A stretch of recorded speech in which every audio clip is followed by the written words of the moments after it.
Greetings, adventurers. This is DM Kurt. I didn't put out any videos last week, but I did run a session at a local game store.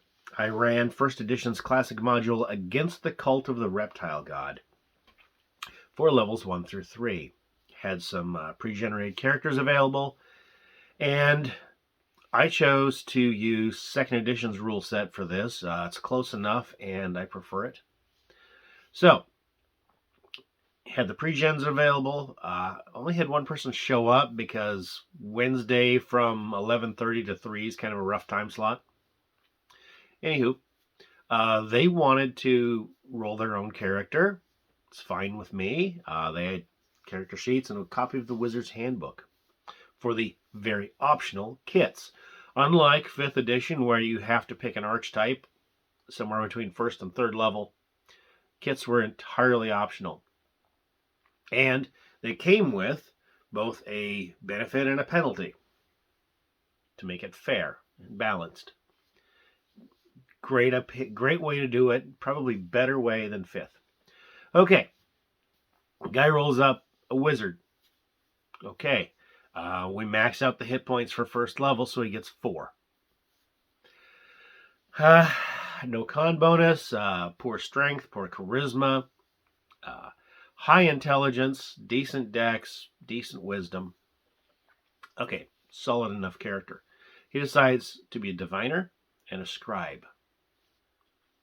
Okay, the scribe gets a bonus to intelligence-based checks and a penalty of -1 to hit in combat under certain conditions. That being the first successful attack you make versus each creature that you attack in a combat using hand-to-hand weapons.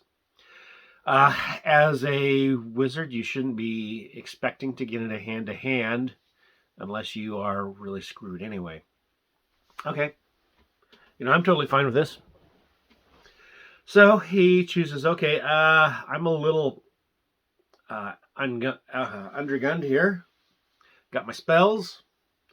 Read magic, detect magic, and sleep. So, can I get a hireling? Sure, you can hire a fighter or anything else. It's like, I need a fighter. Cool. Whip out a fighter. Say, okay, well, here's a fighter who, you can run as your hireling. Goes, no, you run. Okay, cool. No problem. DM's running that one. Okay. So, off to the adventure. I think it's 2nd edition. The slowest part of character generation is buying equipment. The two of them have one horse between them, and they use that to carry their gear pack horse style and walk alongside it. If somebody gets tired, they can ride the horse briefly, rest their feet. Cool. You arrive at the town. You've heard the following rumors. There's a chart of 6 rumors, roll 2d6. Okay, so you've heard that children have been disappearing from this town. You've also heard that a multi-headed monster is prowling at night. Okay, note, one of these is a false rumor and, the other's like half false. But he doesn't know that. Because that's why he's there, because of these rumors. Cool. This module, as written, gets off to a good start. What they do is 2 non-combat encounters. As you ride in a town, there's a farm on the left, and then a little ways further is a farm on the right. So, first farm, there's 3 little girls playing in a field in a farm. And the littlest one waves as they see the new people coming into town. And an older daughter comes out and pulls the 3 back into the house. It's lunchtime. Come on, kids. Let's go have lunch. Okay. Next place they get to, there's a teenager churning butter on the front porch. They see the strangers come into town. They rush inside, slam the door. And you can see figures behind the curtains watching you. Okay, so we've now set the vibe. The vibe is there's not really a whole lot of friendly and trusting in this town. There's maybe something going on.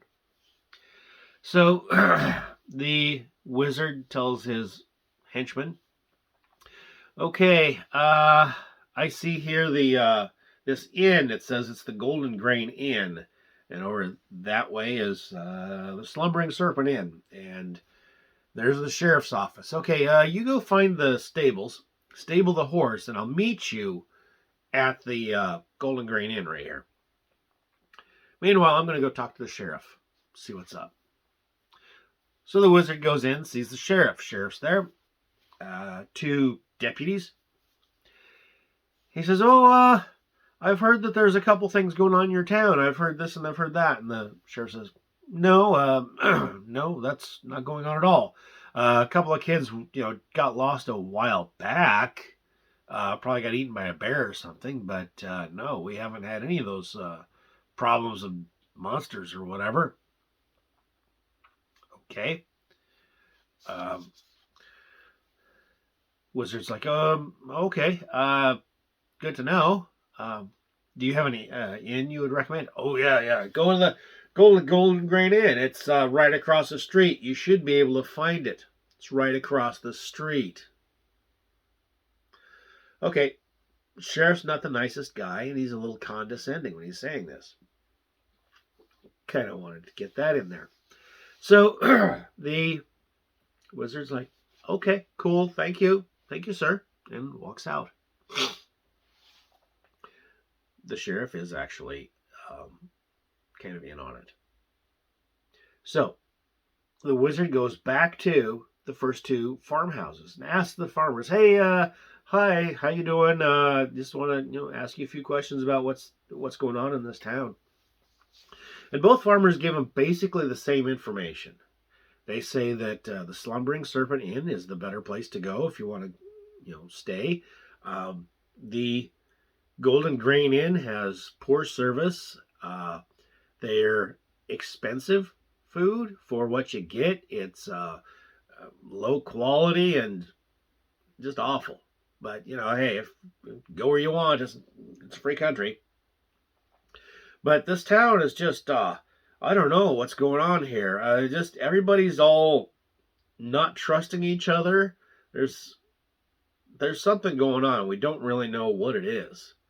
And nobody's friendly anymore. Everybody's just, I don't know, there's just something. I don't know what it is. But there's definitely been a change. It didn't used to be like this. The wizard asks, so how's the crops been? Crops been fine. How's the weather been? Weather's been fine. How's the, no drought or nothing? Nope, no drought or nothing. Just kind of this overwhelming kind of gloom over the town. Okay, well, thanks for the crackers and tea, and thanks for the info. Let's go. All right. So the wizard goes to the tavern to go meet up with his buddy. His buddy's already sitting down to a meal and a beer. This is not good food. This is just crap. And the beer's a little watered down, I think. And just, oh well, meal's a meal, right? Okay. So the wizard's like, all right, I'll order myself a drink and go see if I can talk to the bartender. The bartender is really friendly. So the bartender's willing to just chat him up. Keep the drinks going. So I have the player roll a d20. Okay, cool. And I have the player roll another d20. Okay. So he gets one high result and one low result. And I tell him, okay, you're eating? No, you're drinking. You're the wizard. The wizard's drinking, he's talking, and he gets a little tired. And he falls over and passes out after basically 1.5 drinks. The fighter looks over, oh, geez. Well, okay, now at this point, 4 guys come out of a back room and look around and see your wizard friend. You're going to run the fighter right now. They see your wizard friend, they go, oh, geez, another one just passing out drunk. Well, all right. They start surrounding your friend. The fighter gets up. Hey, You leave him alone. He's with me." And they're like, "Oh, don't worry about it. We'll just put him in one. We'll just put him in one of the rooms for the night. Let him sleep it off." But I was like, "Nah, I don't think so." I tell the driver. I tell the player. By the way, the fighter, you're feeling a little bit dizzy. Oh, am I? Oh crap. Oh crap. He's with me. I'll take him. I'll take him with me. Don't worry about it. I got it. I'll take care of him. No, we'll take care of him. The fighter draws his sword and says, "No, I think he's coming with me, and you guys can just leave him alone." Okay.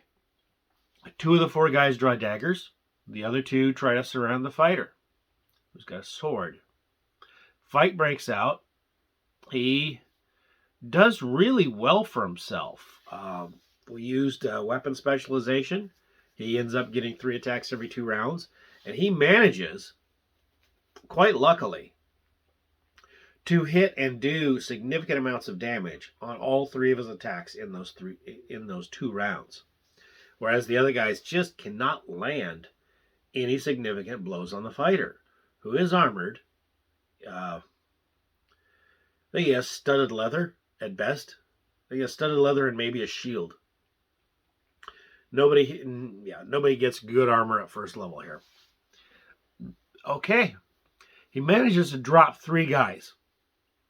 And the 4th is like, "Hey, well, fine. Whoa, hey. It's not like that. All right. I don't want none of this." 4th guy bolts. The bartender is seeing people getting stabbed in his bar. He books it out the door. And you can just assume that he's going over to the sheriff's office to go roust up some deputies or something to help fight, help deal with this. So, guy grabs his wizard friend and he basically carries him to the stables as fast as he can. They get the horse saddled up and they ride out of town.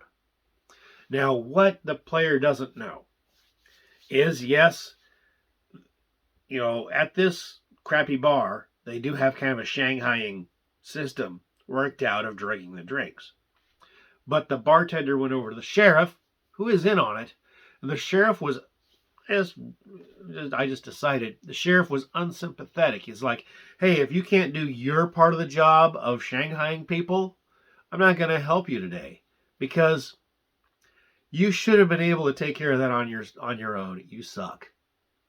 Just I kind of want to see you fail at your part of this job."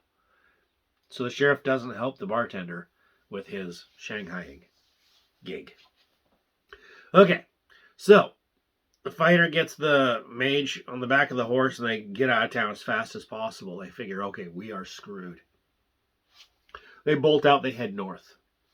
Okay, cool. And the drugs wear off, and the wizard wakes up, and he's like, "Okay, I think the sheriff's in on it, because nobody came after us." Well, that's not the reason that he didn't come after you. He came after you because his own reasons. Okay, so they decide they're going to sneak back into town after dark and try to capture the sheriff themselves. Okay, this is kind of a turn away from what's in the module, and that's totally fine.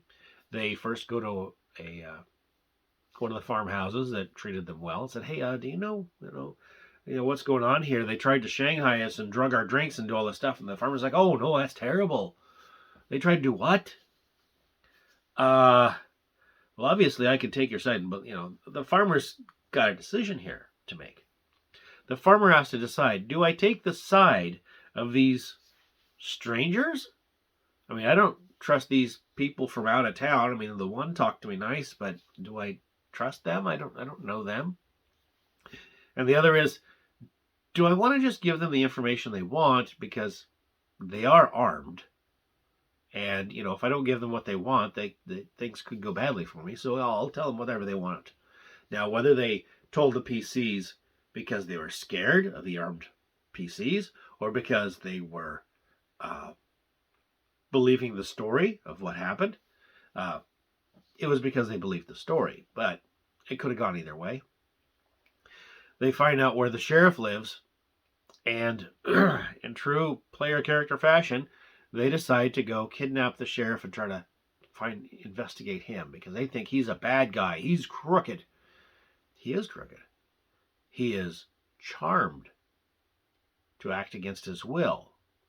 He is in on it, but not because he wanted to be. They get the sheriff alone, and with the use of a sleep spell, they knock him out without harming him. They tie him to a chair. They ransack his place. And in his house, they find a map of the area. Now, at this point, I'm thinking, okay, these guys have, from what they've done, they're not going to be able to investigate this town. They've gone through, maybe they've been in like 5 buildings, and they're already fleeing town because they think they're going to get arrested on sight, which, yes, they will be at this point. So I give them the map. I got to give them a way to get into the next part of what's going on. Maybe go get into the dungeon. Because investigating this town, and there's plenty more in the town, isn't going to happen. So there's a map. And here's your town, and here's your squiggly lines, and here's a road, and here's a river, and up here is a little X, and there's a picture of a snake with a little smiley face and some hair on it. Like it's a little person head on a snake. And then on the back of the map, there's just more pictures of snakes with little smiley faces. Because the sheriff's not a great artist, he just does doodles. And his doodles are a snake with a smiley face. Why not, right? They take the map. They leave the sheriff tied up. Somebody's going to come get him.